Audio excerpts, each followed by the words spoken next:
Hey guys, welcome back to Nikke. In today's video, we're taking a look at this image that was posted on Reddit. It's been going around Discord for basically endgame gear in Nikke. Now, take this with a massive grain of salt. This appears to be from a CN version of the game. I haven't seen anyone on any of the English-speaking or global versions with any of this gear, so not too sure, but I thought we'd cover it anyway because it directly relates to something that I had in one of my previous videos talking about features that I would like to see. Now we're going to go through it because this appears to be some sort of endgame gear. We'll go through the translations and sort of the implementations of this, if this is actually what is going to be implemented in the game. Now, basically what we are looking at is gear, and the bottom section, like this top bit here, is your main stats, and this bottom section here is like variable stats that they obtain. Now, I know this is a controversial one with variable stats and stuff like that because people hate it, but honestly, in an idle game, I don't see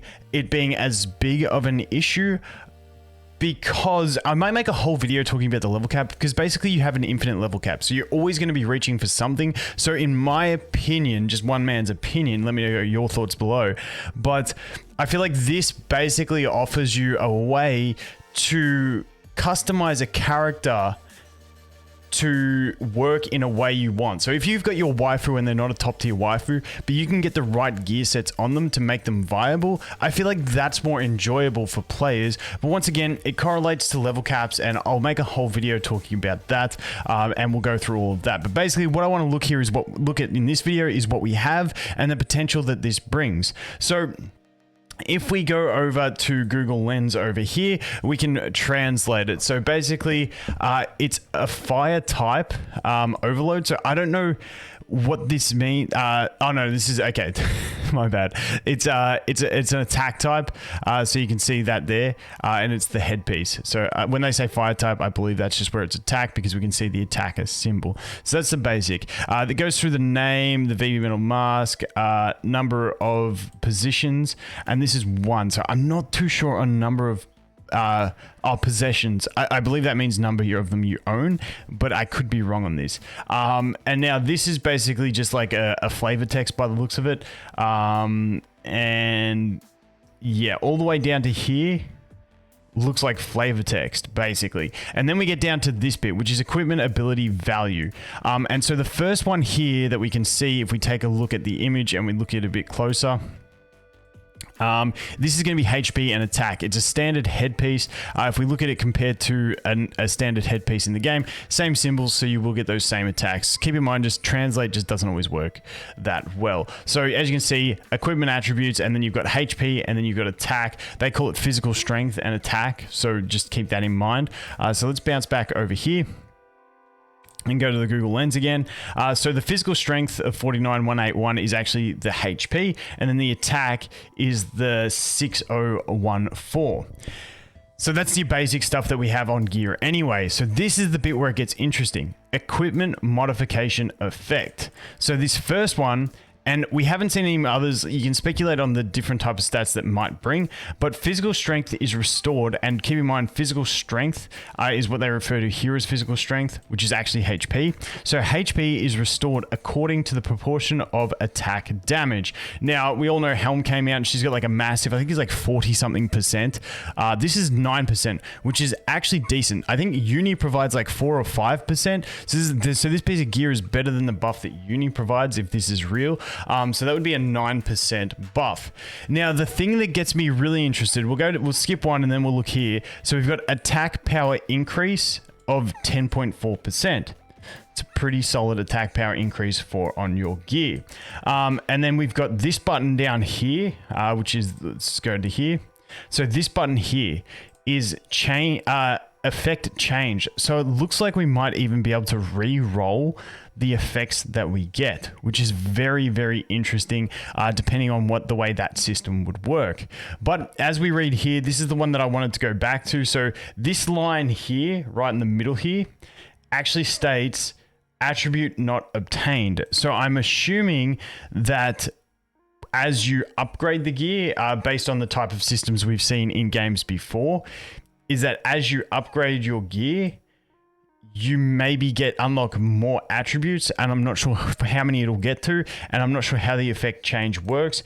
Maybe it'll be something kind of like 7 Deadly Sins gear, maybe, or maybe it just rerolls everything. Maybe you can re-roll a specific set. Then we don't know if you can have different amounts of stats. This 10.4 number on attack power makes me think it's like maybe it's randomized numbers. I feel like a good halfway point, because I know some people don't like the randomization, would be maybe you have the different stats you can obtain but the fixed values, so you're not re-rolling for values, and then maybe you unlock items that can increase the values. So honestly, let me know what you guys think, because I always hate saying that I like this type of thing, because I know that some people don't, but it's just my personal preference that I do like this type of thing, because it allows me to build characters that are otherwise useless. So basically for me, because I've played other idle games with the exact same gearing system that don't have random stats, and just like your headpiece has these 2 stats, upgrade it, you go flat out. The problem with that, when you play those games for a long time, is that if a character is bad, you can't try and make them good, because you can't customize their stats to make them work the way you want them to. And it's just like, okay, this is the fixed gear we have. If that gear doesn't work for that character is then bad and not worth using. Whereas this gives you that option to sort of put a character in there and maybe get a bunch of gear with the right stats that you're looking for, and then they become viable. For instance, in this game, there's a lot of issues with crit damage and stuff like that. I explained this in my last video. But yeah, crit damage basically sucks. But the other thing that sucks about crit damage in this game is that you just can't get crit rate high enough to make it valuable. So if you've got like 100% increase in crit damage, but you've only got a 50% crit rate, you're really only getting a 50% effect out of that crit damage, because you're only going to be critting 50% of the time. So it's like, it's one of those things where if we can get gear where then you can eventually stack some crit, then that would be really nice to make characters work that operate based off buffing their crit damage and stuff like that, because at the moment, you just don't have high enough crit levels that you can line up to make crit damage really worth it. Plus, its scaling is really poor compared to attack, which is another issue. But like things like that, then maybe you can customize different stats. Like I said, we don't know what stats there would be. Hopefully, there'd be like reload time, maybe maximum ammunition capacity, stuff like that. Hopefully, you could really customize your characters based on the gear that you give them.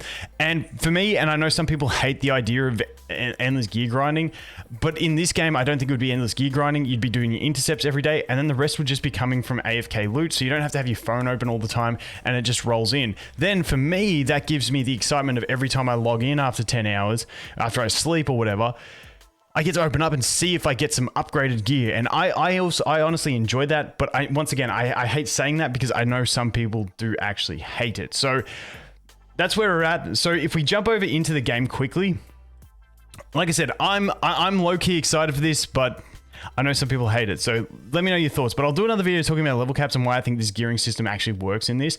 But if we go over here to the interception, we can see here that this one doesn't unlock until you clear the entire game. So we can't even get in there to see what is available. But if we go to interception S and we go to the rewards that we have at the moment, if it loads, there it is. So the best rewards that we can get are the purple gear at the moment. Okay, I just jumped out quickly to check. I know that I've seen spending friends that have a yellow piece of gear, which I believe is tier 9. So that does exist. I believe you got it from a pack or something like that. So obviously we're going to have further to go with gear than just these sets that we have here. So obviously this is like your first tier of gear, your first grade of purple gear, where it's just the purple gear. And then from these ones, you can get the faction bonus on top, the randomized faction bonus. So level S stage 9 extra rewards. So that is going to be the purple. Then we go into yellow, and then maybe once we unlock this bad boy over here, this one, maybe we'll be getting the yellow gear, and then possibly this new red style of gear that has the stats. And now for me, I actually don't mind that, you know, the early game gear doesn't have those stats, and then we get into here, because at the moment, the way the game is formatted, the gear is too expensive to upgrade when you need your gold everywhere else. So it's not really worth it. And if you had these stats, it would entice people to just upgrade gear more. And I feel like that would lead people down a bad path. Whereas leaving it till endgame, I feel like is a pretty safe play if that's what they're doing. But yeah, nonetheless, I'm really looking forward to see what happens with this as people get further in the game and start clearing out and maybe obtaining some of this gear. Like I said, take it all with a grain of salt because it is just based on a Reddit post. But it's just something that, you know, I just mentioned in a video before. So I get excited about this type of stuff. Let me know what you guys think. Thanks for watching. Hope you have an awesome day and I look forward to seeing the next one. Cheers.